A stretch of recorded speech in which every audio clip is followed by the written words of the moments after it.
Hey, this is Greg Verdino. Welcome back to another episode of No Brainer. Today, we are recording this on August 27th, and I am here, as always, with my good friend, my bald brother from another mother, Jeffrey Livingston. How are you today? Great. As you know, I went for a late morning run, kind of my lunch break, and it was actually decent out. I'm like, oh my gosh, we're hitting fall. This is I know amazing. it definitely is starting to feel a bit fall-like, especially after a hot, humid, oppressive summer, as we've discussed many, many weeks in a row. I think you're playing on words with the oppression thing. Too soon. Too Too much, soon. Jeff, too much. Uh, But we do have another good show. Before we we dive do. in and let you introduce our guest for this week's episode, I do Yep. want to remind everybody, as always, that your support is very important to us. Please be sure to subscribe to our channel, to like, to love, to rate, to link, to share, to do all that good stuff. Jeff's doing a thumbs up. He's hoping that his web camera is going to send balloons and fireworks our way. But do be sure to express that support if you can. We appreciate it very much. And on that note, Jeffrey, who do we have with us? Well, we have a really great guest today, and she actually is a former vendor of mine. Her name is Katherine Ong. Hi, Katherine. Before let me embellish your kudos. She had a big, I guess it's now the big four, but a big five background with Ketchum, and since then has gone out, has her own SEO. I guess maybe now it's EO, GEO, MNO, MMA, whatever. CIEIO. Right.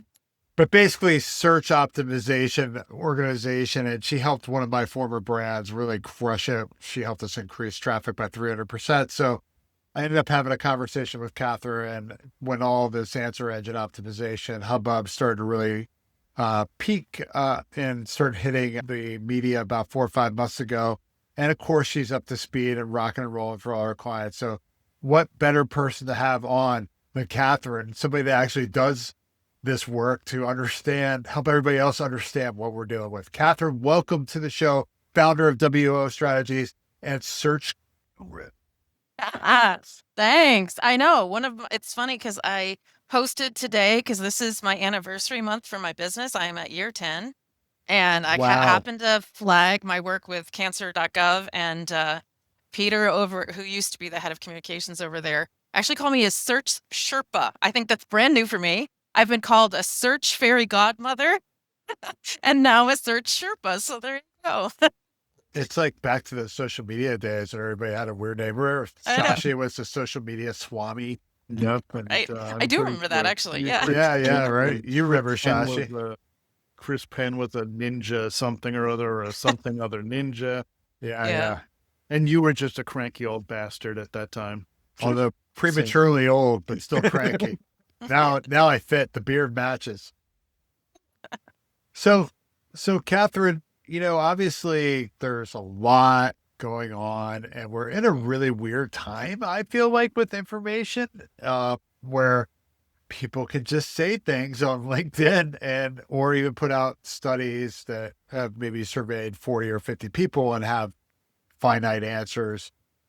For those that are coming up to speed or trying to understand uh, what are AEO and GEO in practical terms, and then let's get into like kind of how they're disrupting the ecosystem, if you would. Yeah, the pace is intense. I mean, I got into SEO because I really love learning and it's always been changing, right? Like Google makes 6 algorithm changes a day. So it's a space we have to love learning to do it as a career. But I got on the internet in 94 and it's been feeling a lot like 94, where there's just so much new information. Your brain feels like it's going to explode. And so that is constant across everybody, including folks who've been in the industry for a long time. Um, no, I have not adopted these new acronyms. So answer engine optimization, generative engine optimization, those would be the acronyms, because actually underneath it all is SEO. Right. And SEOs are well positioned to even understand how to optimize with the new stuff we're dealing with. So I actually think SEOs are going to be leading the charge, and it's kind of has been feeling like that. Tools that have rolled out, everybody who's building the tools was a former SEO, right? So yeah, so I haven't doubled down on those terms. Though it's funny because I will be speaking in front of a client's sort of user group, and they are using the terms. Like we've got our AEO expert or whatever. Is it Like, is okay, it is it geo a class in high school? yeah, exactly. You Google it, and it's like, yeah, exactly. Is it geography? I just don't think we. I mean, ultimately, it's going to be the new Google, right? So if you Right. take away all of it, Google's got 373 times more traffic than ChatGPT right now. So if we're talking about traffic, we're still talking about Google. And Google has said you can't block, any crawling for training data. If you're in, you're in. You got to give it its training data, and then you could also be maybe in these answers. And of course, they're talking about maybe having some agentic future, but it's still SEO at the end of the day. It's not like this new thing. Now, mind you, optimizing for it is radically different. And I think it's very interesting. Thank you, Mike King over at iPullRank. It's very interesting that we had all these changes going on and we all missed it. Like the whole Right. industry. Mike's been writing this book about Google, which is why he discovered it. Between that and the algorithm leak, he put some stuff together. And yeah, like just last week, I discovered that Meta, in addition to LLMs and Google search, are using these vector embeddings. Well, they could have been using these vector embeddings for a very long time. We just recently discovered that they were doing it. Ditto with the user embeddings. So Meta's using user embeddings. And if you have gone to any of my trainings or talks or whatever, I always talk about how creepy it is about how much Google knows about you. And they say they don't personalize using all that data, but this is what Google knows about you, right? Right. So anyway, I think the user embedding stuff might have been going on for a long time too. It's more transparent now. People found the patents. Um, Whoops. what was exactly, exactly. But the interesting part for me on Google's end is that I had not connected that Gmail's part of it. So if you want to appear for a person based on all the things Google knows about them, that also includes your email campaigns, right? So that pivots your brain a bit as a marketer about how you're It going to get makes in front of sense. that So I person. mean, Of it's all the course. same profile. It's all in Yeah, Chrome. It's right. generally speaking. Right. And we know they're watching us on Chrome as we move about. That's how they can figure out whether people stay on the websites or Right. We is they're definitely using have to Chrome. discuss that whole crazy perplexity angle at some point. But Yeah. so I feel like I get that it's SEO, but answer engine optimization and generative engine optimization. What's the difference between an answer engine and a generative engine, or is it just horseshit? I think it's horseshit. I don't know the people who created those terms what they think the difference is. Ultimately, when it comes back to Google, it's appearing in Google or it's appearing in Bing. And if ChatGPT's search efforts get big enough, it's appearing in ChatGPT. Now, there is a different process for getting there, but underneath it all is top rankings in Google. And there's a bunch of studies that recently came out like this month that very clearly show that it's still, for the most part, it's top rankings in Google. So with a lot of the regular old SEO stuff, especially the most recent rollout of ChatGPT, instead of trying to like build their own index, they're definitely using RAG and going to Google and pulling from Google. So Not surprised. right. Now I don't know what Perplexity's doing per se, but they're smaller. And again, I have clients that really want an LLM strategy, but I'm still like, let's do the SEO stuff first, right? It's the bigger pie. Let's keep an eye on the LLMs. I know which one to work on next once we get through the SEO stuff because Right. most of my clients have a lot of SEO stuff to be doing. Yeah. Yeah. Perplexity just wants, Greg, isn't it they wanted to buy Chrome? Yeah, Well, yeah. I mean, I don't know how much of that was performative, right? Right. Because Right.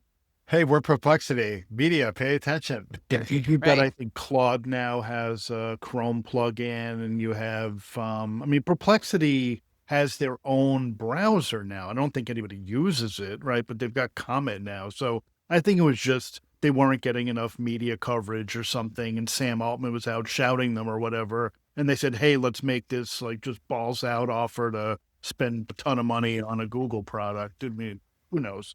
Um, it's refreshing, Katherine, to hear you as you come from an SEO perspective and you have no axe to grind, no new product to hype, no venture money to chase, and to, kind of sort of just deliver that fundamental, what, hopefully is, maybe is a truth, right? That this is just SEO. It's an advancement. Yes, there are different tactics and techniques and technologies, but at the end of the day, a lot of the same fundamental principles still apply.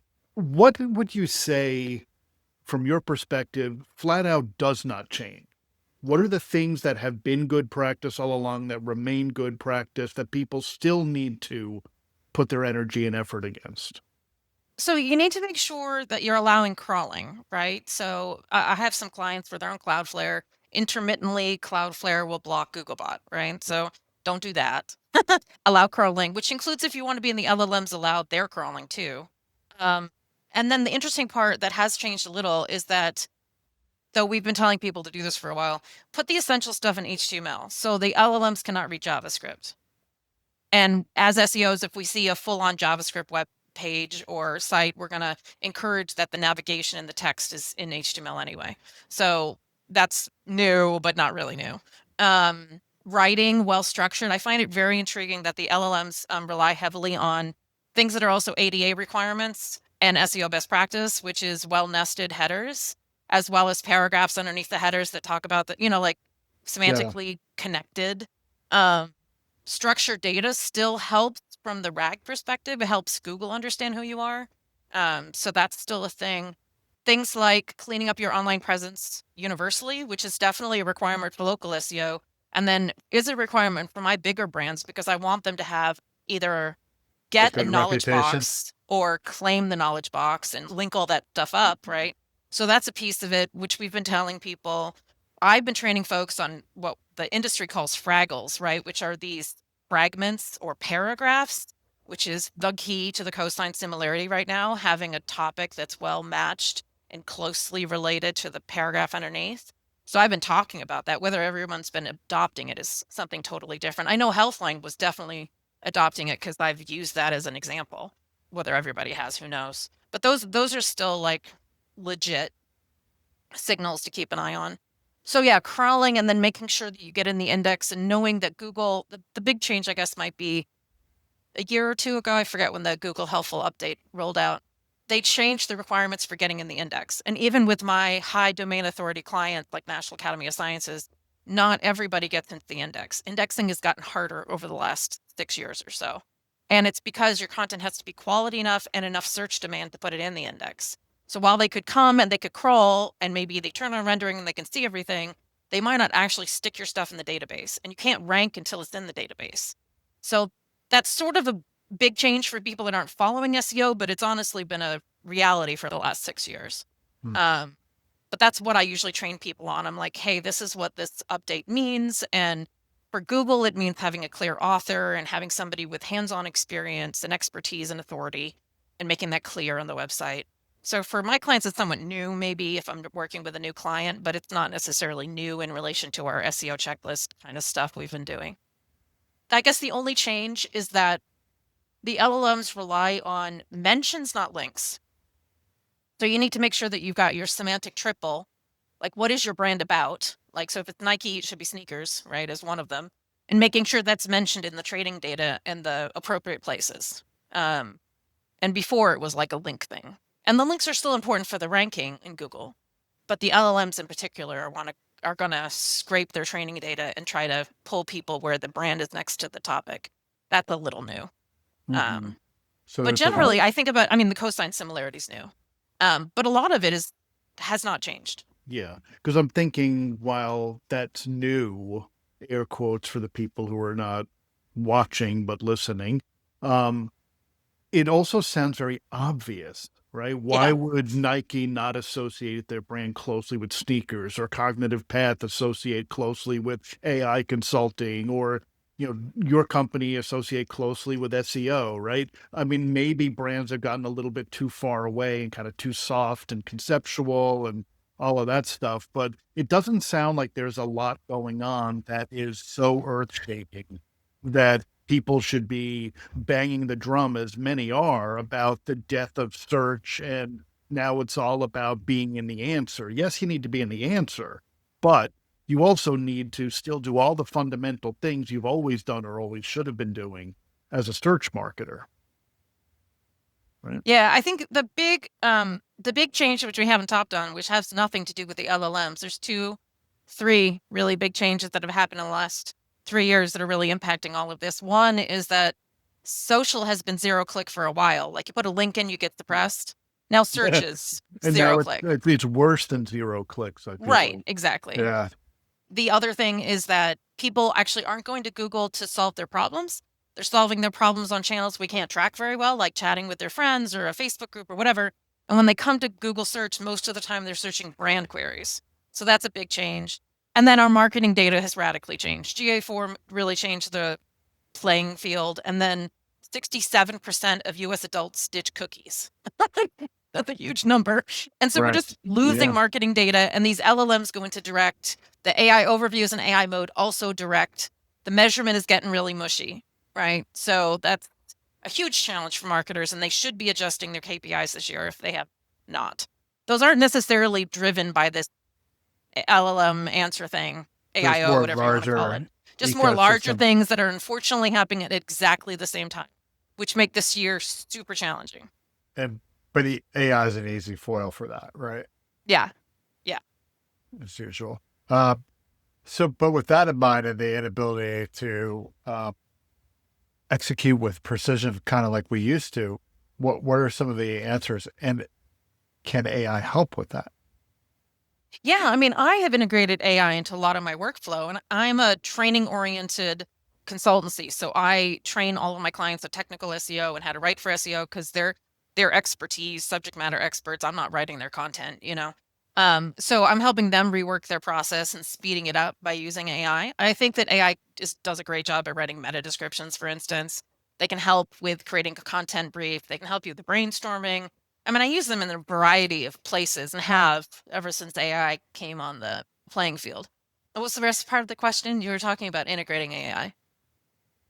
Yeah, I mean, is AI part of the solution, and also analyzing how to get more precise and to hit the right result? Yeah, so the latter part of that is the The maybe rank precision. tracking, right? Yeah. So I have like a spreadsheet. I feel like every week there's a new LLM rank tracker. I've not had a chance to play with Profound, which is the one everyone loves because they're enterprise pricing. I just want to make sure everybody realizes that for keyword research in an SEO tool, we have a database from Google we're pulling on. We actually know people are searching for these terms. For prompting, we have no idea whether there's people actually using these prompts. Right. We The are prompt tracking thing is a big thing on the PR side too, where people are Yeah, trying to and I mean, figure it out. I know, I think it was Ahrefs or SEMrush, they are pulling from people also ask. So clearly if people query on Google a question and we see it in the people also ask, perhaps they're prompting that way. And that's sort of like how they're jumping over that gap. But I do worry a little bit about putting in a prompt and you might be using a question nobody's actually using. I mean, my big recommendation though is as you start tracking AI mode and AI overviews, I really recommend using ZipTie. So ziptie.dev was the first on the market, and they have figured out a way to track logged in Google users, which I think is most of the people on the planet. And for information-based clients like mine that are getting really hit by these AI overviews, you're going to see 7 times more AI overviews popping up than the tools that don't track the logged in Google users. But you do need a separate tool. Some of the SEO tools are, like I said, are rolling out AI tracking inside their tool set. So, you can get it now in Ahrefs. But again, I worry about like setting up the prompt. Like, is this the prompt someone's actually using or not? Right. It's a big question mark. Plus also they may be performative based off of what's happening in the news cycle or what's the trend of the week, right? I mean, it Right. seems to be Yes. something that moves very quickly. Yeah. But even with all this, and you were saying that it's just like 1% of the traffic. So if it's that, I mean, are we just basically distracted by this right now? Yes.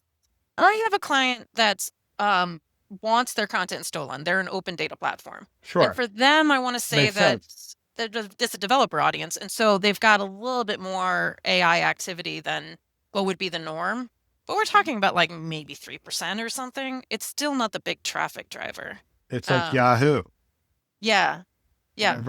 Remember that? What was that? Yahoo? What was it? And what I loved about Yahoo is what you can actually get in SparkToro right now. Yahoo's used to be able to had a free tool where you could put a keyword in and it would tell you the demographic of the person using the keyword, which was like super helpful there for a while until they spun it down. But yeah, I recommend people use SparkToro because SparkToro will actually, you can put a keyword in and it can tell you whether or not that audience is over indexing on using AI platforms and which one. So Really that's handy. interesting. Yeah, for Yeah. sure. Then it becomes relevant. So Yeah. really, unless you have a very AI centric audience, It's really kind of an overhyped thing right now. It's an overhyped thing. Yeah. And I Also, wonder, the people getting obsessed about it haven't done the blocking and tackling on the SEO side, in my experience, Shocking. that I have talked to Shocking. anyway. Can't believe that. yeah, They're the I'm like, same ones out on LinkedIn every day, right? let's just do the Google stuff first. yeah. Getting I mean, but 0 the clicks challenge too. I mean, but the challenge is they're still getting decreased clicks. I can't do anything about that. I mean, so the most recent update from Google, literally 2 days ago, is that they are, and it's interesting because this was on the heels of iPullRank doing a user study about AI mode, where people basically did not click. Let me see if I remember. So 2% of the people actually used it, and most people ditched and didn't stay for very long. So Google is now putting more links in, and hopefully not links to themselves. Because they've been putting a lot of links themselves in there, and we've been trying to tell them nobody likes that. And that study actually showed that people were annoyed to go like back to Google when you were hoping to get something else, right? So if they put more link references, maybe we'll get more clicks. Generally, with the AI overviews, we haven't seen it. It depends on the topic. We have seen that financial and healthcare, sometimes people research the tiniest bit more. But oftentimes they just unfortunately take that answer, which could be completely bloody made up and wrong, and run with it. And run with Yeah, it. that's really comforting. I have this Yeah, oil on my leg, ChatGPT. What should I do? It's horrible. I mean, I support science folks, and it really concerns me that we've got everyone relying on an LLM that could fully make up crap. Yeah, absolutely. Well, And it does regularly. It does regularly, absolutely. exactly. You know, it's not Yeah. making up crap. It's something that came off of like Rihanna's Wikipedia page or something. You're like, Maybe ChatGPT should run for president. It would probably do a better job. Well, Oh, nice. we might have to delete that one. I don't know. That might get edited out. So I'm trying to thread the needle here because there's clearly a change in behavior that happens when people start getting served up AI answers, as you've just described. But to your point earlier, the amount of usage is relatively low compared to traditional search, let's say. But a lot of marketers are claiming massive drops in website traffic. Oh, yeah. How much of that is due to the rise of AI versus some other wide range of potential? Again, like this week, SparkToro released a study using click data showing that Google search volume in general has not decreased. People are still using it just as much as they have before. If you're a heavy ChatGPT user, you've actually searched on Google a little bit more than you did before. So Really? these things are coexisting, if that makes sense. So you could be an active ChatGPT user, but it has not decreased people using Google search. Now, what has happened is the stupid AI overviews for every informational-based query. And then a couple of those your money or your life queries, like the health stuff, where I just fully disagree they should be doing an AI overview. When people see those overviews, they take the answer because it's a full, complete, nicely stolen answer, I would like to say, for instance. And then they just move on and they don't click on anything. They Sure. start a new query, and everyone's seeing decreases across the board. Now I know what Yeah. happened to my phone. I know I'm a focus group of one, and I mean probably everyone, all three of us on this podcast are atypical in our behavior because of what we do for a living. And what we know, right? Yeah. But, I mean, we're all atypical in a lot of ways. But when I think about my own personal behavior, I do the kind of thing you're describing, which is I might do a quick query in ChatGPT, let's say, to get an instant answer on something. But I'm smart enough to know that's not a definitive answer on anything. So then I will hop over to Google, I will do the search, and because I know what's likely to end up in that AI answer, I'm blind to it. Unless it's something super, super simple, I just jump right past it and do the same thing that I've always done, which is go through the blue links and look at multiple sources and come to my own conclusion, find the best information that I think I've found, and take an action, make a decision, do my research, make a purchase, whatever. But you're literate, and 60% of the US reads at a 6th grade level or below. Exactly. And That's the problem. The other thing that's in my head is, and I know we're not here to talk necessarily about these sort of like wide-ranging philosophical, thought experiments, but what scares me about a lot of this is the fact that we have a generally media illiterate population. that is likely to take that answer at face value. And whether it's for a brand, and you think about brand misinformation, brand misrepresentation, all that stuff, or something far more important than what are the best running sneakers or whatever, it seems that there's a tremendous risk to the entire information ecosystem Yes. when you have a population that's ready, willing, and able to just accept this garbage response at the top because it looks like it's prepackaged, ready to go.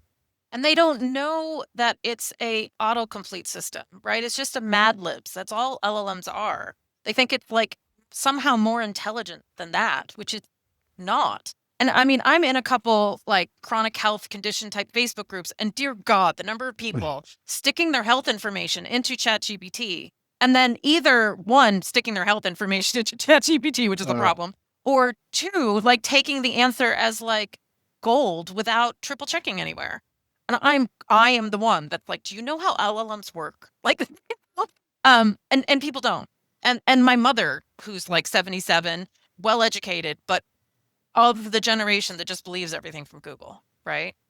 Now, in theory, the LLM that creates the answer is trained on Google's quality rater system, including the human raters that are involved in the search system. So in theory, some of these go through a process of making sure they're legit. That said, you hang out on the SEO community on X at any point, and people are always sharing these answers that are just cray-cray. I mean, that's the other Right. thing too. If there's a fair fraction of content that gets indexed, it's intentionally misinformation and disinformation. Yeah. And that in its own right is not discerned by these same algorithms. Well, and on the LLM side, if you are, because I consider myself very white hat SEO because the clients I work with, I've always been above board. But if you're going to do nefarious black hat stuff and trying to get a quick win, a lot of that works right now on the LLMs. So like the white text to white background kind of old school is working. It's easy at the moment. Yeah.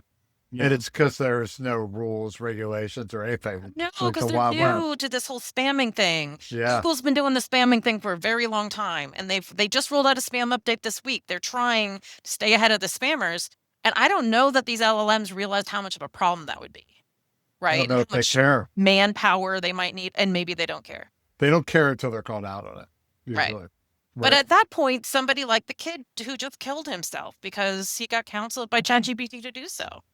Like there's real impacts for like this kind of behavior. It just fully bothers me. I mean, we have a scientifically illiterate base of folks here in the US anyway.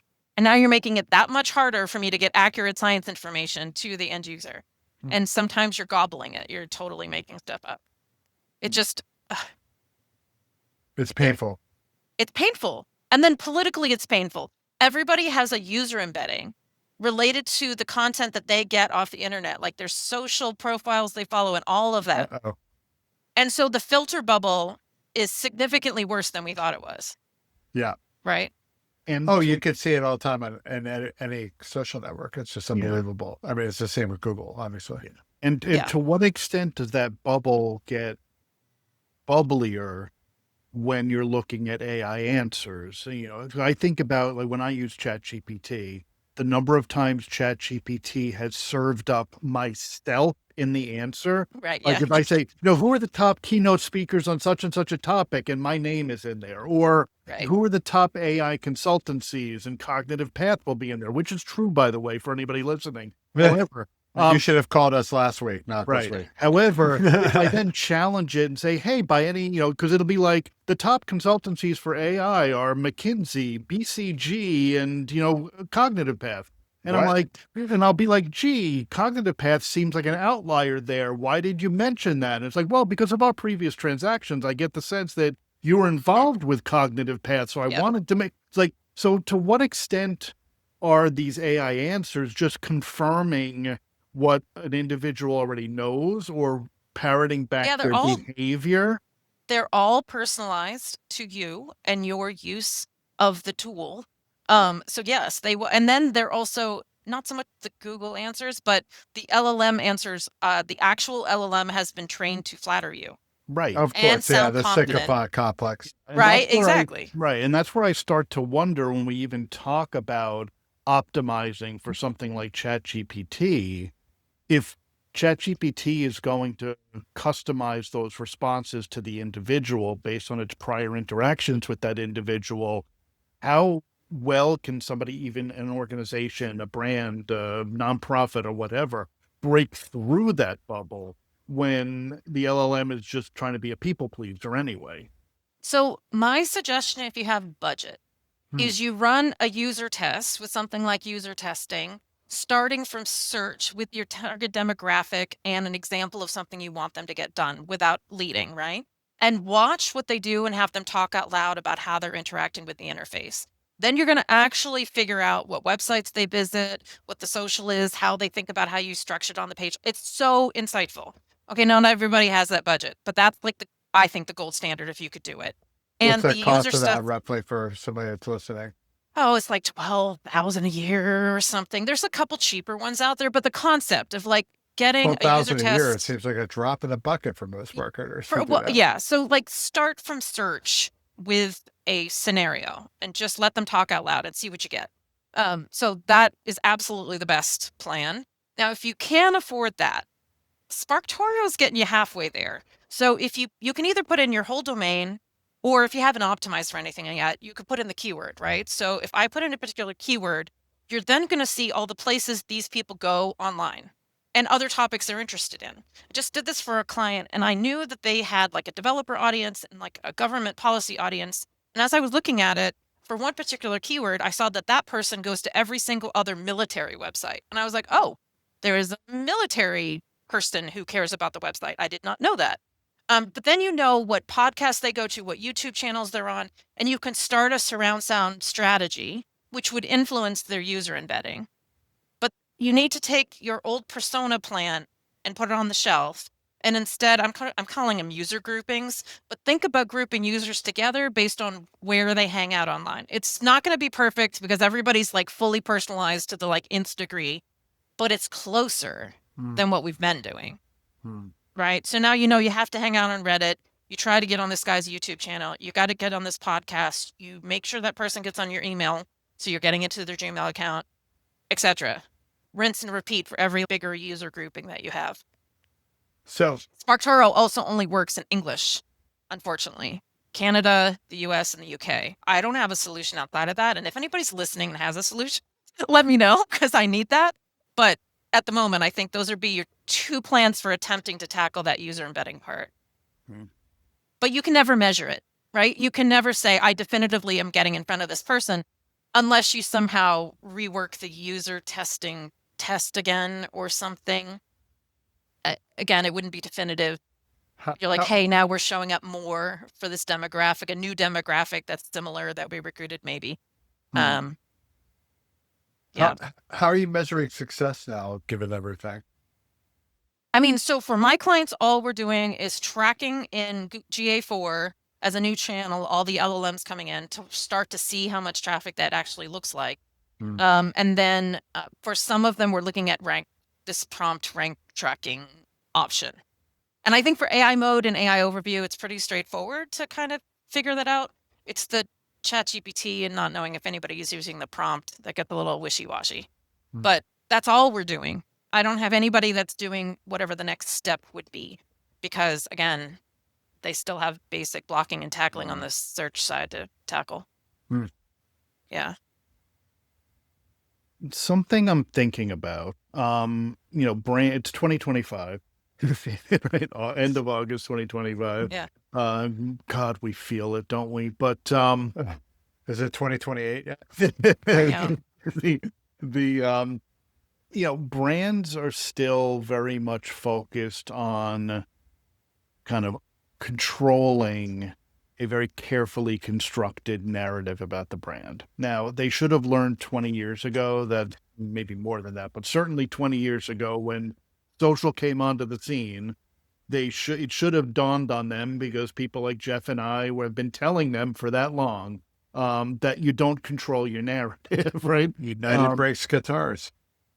Exactly. And I know if you're familiar with like Pete Blackshaw, and he talks a lot about how in the eyes of the LLM, your narrative is no more or less important than everything else everybody else is saying about your brand, which of course Right. is a social media concept brought into the age of Mhm. LLMs, right? You might have carefully crafted your entire brand narrative. You might have spent a ton of money on a perfectly phrased tagline or whatever. But at the end of the day, if people on Reddit are saying that claim's not true, or this product didn't work, or whatever, that's going to have far more influence on, let's say, a chat GPT answer, and that you Mhm. need to be out there doing that stuff. And you need to be engaging in Reddit communities. And you said this too, on the right podcasts, on the right YouTube channels, et cetera, et cetera. Which sounds almost obvious because for anybody that was doing social media marketing or media relations before that, or content marketing, that's always been part of the ethos. But for some reason, that still hasn't sunk in with a lot of organizations. So I'm not sure what the question is, but I'd love to kind of hear your reaction to that. Is it doubling down on those things you should have been doing all along, just like SEO basics? Is it doing something new and different? And why doesn't this stuff ever sink in with marketers? I mean, it sort of is doing something new and different. So when I was at Ketchum, I ran social campaigns. I was sitting in a PR firm, right? And before that, I was an in-house marketer, so I've done all the channels. But I think what is different is that social people don't particularly think about keywords like we do, right? We're very obsessed about the exact term being in the exact right place. PR people definitely do not. They're going to create flowery language and they're not thinking about the right term in the right place. And also, these people are not coordinated generally. And so I think what needs to happen also, I don't think most brands get a social media monitoring tool, frankly. They all should, and I know it's because it's expensive. So if I ruled the world and I had all the budget in the world, I would definitely have something like Brandwatch running. Particularly Brandwatch, there's probably other tools on the market that do the same thing, but the reason I like them is they had, back in the day, they had Moz metrics, and you could track by topic. So instead of just tracking my brand, I could be like, yeah, okay, but everybody talking about soda is Coca-Cola mentioned, right? I could actually use a keyword and track this keyword conversation. So I would get a social media monitoring tool that lets you track brand and topic that you want to appear for, to make sure that if around topic, if you're missing, right? Which you will not get if you just track your brand term. This is new to PR people though, so I feel like I have to really emphasize this. Then integrate the search and social, because right now, like Google's got a feed from Reddit. It's showing a ton of social in search. And so sometimes in order to appear in search, you actually need to answer a question on Quora, right? SEO people can handle this just fine, but if it's a different team, and then just the other day, I spotted, because I have a Google Trends set up for my clients, and I spotted a press release that went out, but it didn't have the right terms on it. Do you know what I mean? It was like created by the PR firm. And I was like, no, no, no, no. This is going to become a mention on the internet. It's going to matter that we make your semantic triple like on that place it's getting published. That matters, which is a level of detail that PR people have not been focused on. It had been hard getting them to do the backlink in the first place. Like, great, you got coverage on weather.com. Now I want the backlink, right? That was our ask before. And now it's like, no, no, no. I just really need to make sure that the brand and the topic are close together in that paragraph, not separated by paragraphs, for instance. That's going to matter. So that's new and probably going to be more challenging to get all these folks integrated. But that's a human challenge. It's a human, yeah. full It's a It's the herding the cats usual challenge. business, right? behavior Yeah. and skill set and Well, and finding the understanding budget for the tool, the and social the media tool, monitoring. right? The tool. Because I really have not run into a lot of people that do good monitoring, or they've picked a tool that's just brand focused and it doesn't Or- let you do this topical monitoring, Or they have the tool and they don't use it. or they have no idea how to use it. Yes, that has Exactly. also happened That's too. very Or they common. don't have the manpower to respond. You were just talking about brand misinformation. So part of this new environment is having somebody on your handle who could respond, having some sort of alert system set up, having a protocol, which by the way, I have on my website because I had to create this for New York State of Health. So if this is new to you, come get the free resource. But yeah, like have people trained and they know how to respond so they don't fan the flames. And there's a protocol if somebody goes off the handle on social and you know how to handle it. All of that, most brands don't have in place Well, they've automated them with agents. for or that, which might not be a good plan either. Well, Yeah. And it lies half the time. Yeah, right. Exactly. Oh boy. Yeah, it's problematic on a lot of levels. And they don't have the budget for it. They never thought they needed it. Right. But you're right. If you get somebody, I've even had some of my top level brands have gotten like foreign state attacks, put it that way. I've had some negative SEO going on with some of my brands where it's very clear that foreign governments are trying to change their rankings, for instance. Those types of brands actually possibly need some social media monitoring and response protocol, Sure. right? And they Sure. possibly have not, it's a whole new budget line they haven't thought about. But yeah, if they want to keep their mentions clean so that the training data doesn't get polluted with misinformation, that would be the new requirement. Bringing me back to my postal service days with that topic, foreign actors attacking. Yeah. Yeah. Yeah. Before we, because we did promise we'd get you out of here on time for another meeting. Before we do that, is there any kind of a counsel that you would offer people that are really concerned about the AI impacts on search, generally speaking, that we have not brought up yet? No, but I have a guide that walks you through everything, so it's free and you should go grab it. We'll put a link It's to that in the yeah. notes. So if you do bit.ly, so bit.ly/writing for AI mode, you should find it. And it goes through everything I've talked about, like how to write for it, how to measure it, even how to like get a starter plan going for LLM search. So yeah, feel free to grab that. Sounds like Awesome. fantastic. I mean, we'll check it out for sure, but we'll, as Geoff said, we're going to put a link to that in the show notes as well. It sounds like that's a really good resource for people, because I think a lot of people are asking the same kinds of dumb questions we're asking you. With no, it's so new, right? And nobody knows what to do. They just have this sense they're being severely impacted by it, even if they're not yet. And they're asking the question. So Also, for marketers listening, you might have missed the piece, but it's all personalized to the end user. So when your CEO starts flipping out because something is appearing for him in ChatGPT, be aware that it's possibly only appearing for him, right? Like you might need to demonstrate that, but just I've had to do a lot of this in my SEO career because even search is personalized to you, where people are like, oh my God, why is this thing appearing for me? I'm like, you keep Why is my clicking brand on it. associated with pork rinds? I mean, You keep clicking on it. Stop clicking on it, right? Right. And the thing is, this is a perennial CEO issue. I mean, I think back to my very first job back in 1990. I was a traditional media planner, and I distinctly remember I was working with Jaguar Dealer Co-op, and we would have to buy for this one particular dealer in one market billboards along the route that he drove between his house and his dealership, so that when he got to work, he could be like, Jaguar's really supporting us with lots of out-of-home advertising. This is great, even though we were advertising nowhere else in the market.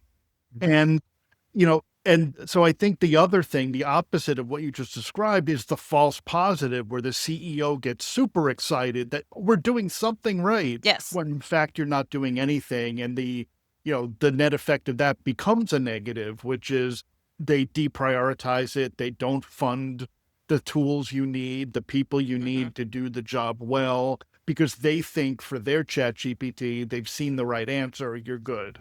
And they don't. Or they think it's just SEO software and you don't have to talk to your users. We are in an environment where you definitely need to talk to your users. You cannot do this blind. Otherwise, you're going to miss them completely. Right?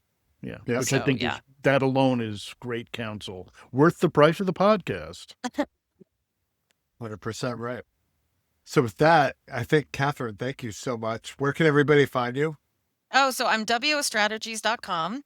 And then otherwise, you can find me, I think it's Katherine W. Ong on LinkedIn. I'm also hanging out on X still and on Blue Sky. You're on X? I am. The SEO folks are still there. I haven't left yet. I tried Blue Sky and you just cannot get the same cutting edge news. No, it's not quite the same. Some of that's still on X, unfortunately. I don't know. I left in 2017, so I'm just perennially lost. Yeah. Yeah. All right. Very good. Well, thanks for having me on the show. It was great. You were amazing. This has been really insightful, and now I know to take the AEO GEO trend a little less seriously as a result of it, although not to ignore it. So thank you. Great. Yeah. Mr. Greg, you want to take us on out? Absolutely. Same way we started, we are going to end. And I will remind everyone again to please be sure to subscribe or follow the channel, depending on where you listen or watch. Like, rate, review. We do like to take your suggestions, your questions, your comments, and whatnot. So please hit nobrainerpodcast.com, which you're going to do anyway, because you're going to want to get the show notes for this one. Lots and lots of good links that you're going to really want to follow. Right? And Especially Catherine's guide. Right, Yeah. for Katherine. But while you're on that site, do hit the email icon and be sure to give us any kind of subject, content, topic ideas, questions, comments, and whatnot.